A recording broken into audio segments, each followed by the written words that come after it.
নমস্কার বন্ধুরা, চলে আসলাম আজকেও নতুন একটা রেসিপি সঙ্গে নিয়ে।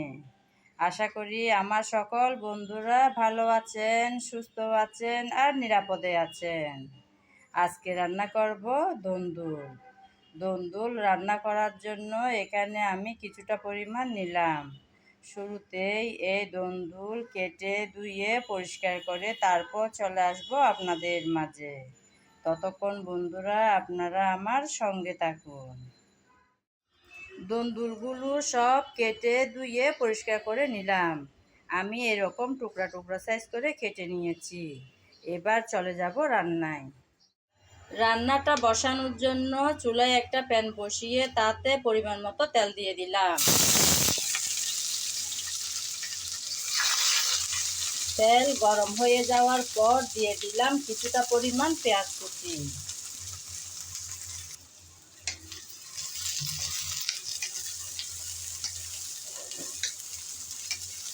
নেড়ে চেড়ে হালকা ব্রাউন কালার করে পেঁয়াজ ভেজে নেব।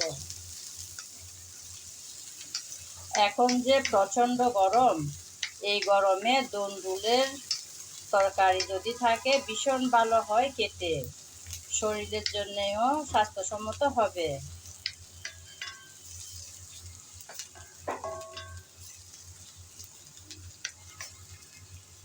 নেড়ে চেড়ে হালকা ব্রাউন কালার করে পেঁয়াজ ভেজে নিলাম। এখন দেব আদা রসুন বাটা। আদা আর রসুন একসাথে বেটে রেখেছিলাম আমি, ওখান থেকে কিছুটা পরিমাণ দিয়ে দিলাম। আদা আর রসুন বাটা দিয়ে আবারও পেঁয়াজের সাথে নেড়ে চেড়ে ভেজে নিতে হবে।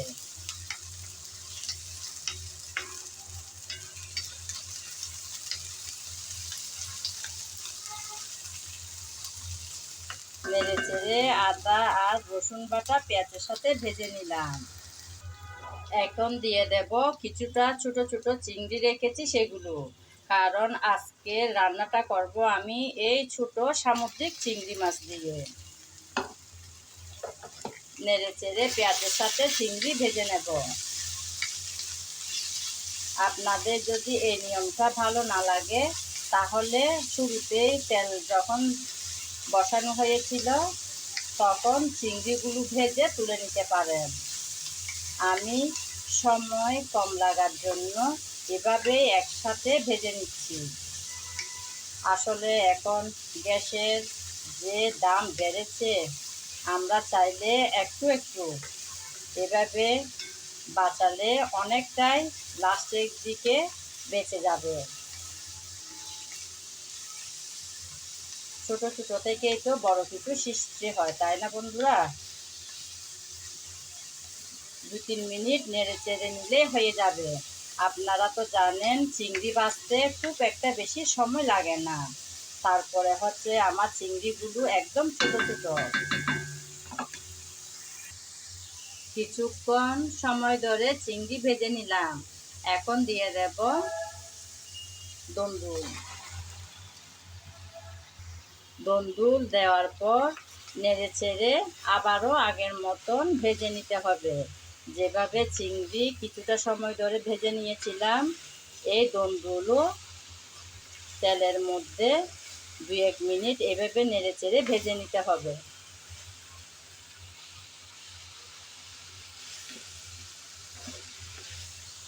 এই গরমের দারুণ উপযোগী একটা খাবার। যদি আমার রেসিপি আপনাদের ভালো লেগে থাকে তাহলে বন্ধুরা ট্রাই করে দেখতে পারেন। এখন দিয়ে দেব কয়েকটা কাঁচামরিচ, মাঝখানে ফালি করে দিয়েছি সেগুলো। কিছুক্ষণ তো নেড়ে চেড়ে হালকা করে তেলের মধ্যে ভেজে নিয়েছি। এখন দিয়ে দেব হলুদ, তারপর মরিচ। ঝালটা যে যেমন খেতে পছন্দ করেন সেরকম দেবেন। তারপর দিলাম জিরা ধনিয়া পাউডার।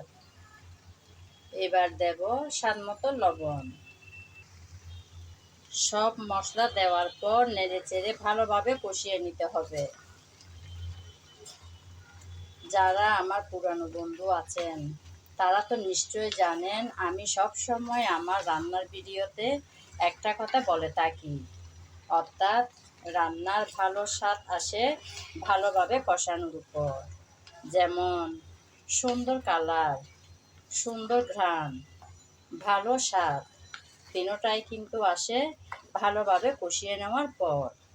তাই কষানোর কাজটা খুব যত্ন সহকারে করে নিতে হবে।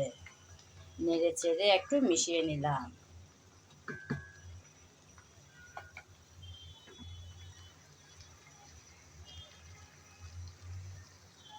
এখন অপেক্ষা করব যাতে ভালোভাবে কষানোটা হয়।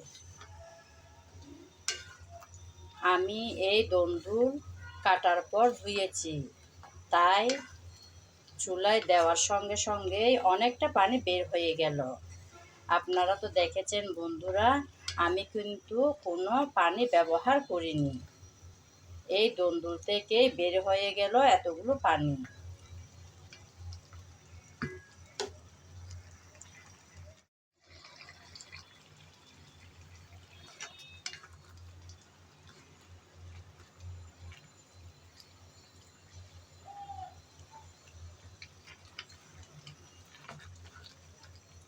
কিছুক্ষণ পর এসে আমি আবারও একটু নেড়েচেড়ে মিশিয়ে নিচ্ছি।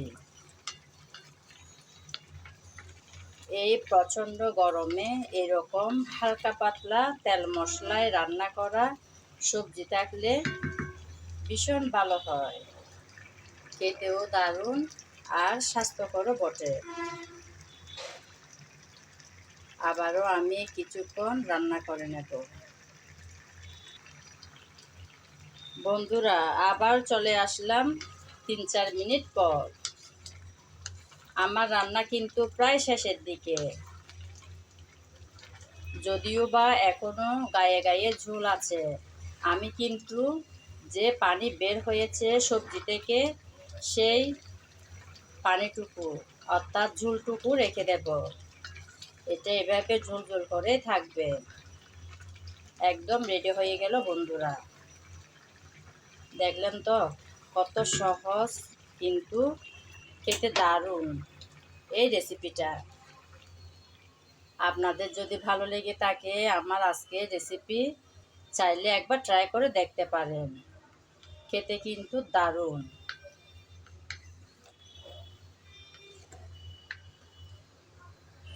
এই গরমের একদম পারফেক্ট একটা রেসিপি।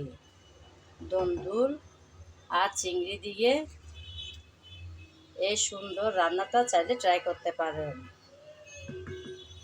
এতক্ষণ যারা আমার সঙ্গে ছিলেন, আমার ভিডিও জুড়ে ছিলেন, তাদেরকে জানাই অসংখ্য অসংখ্য ভালোবাসা।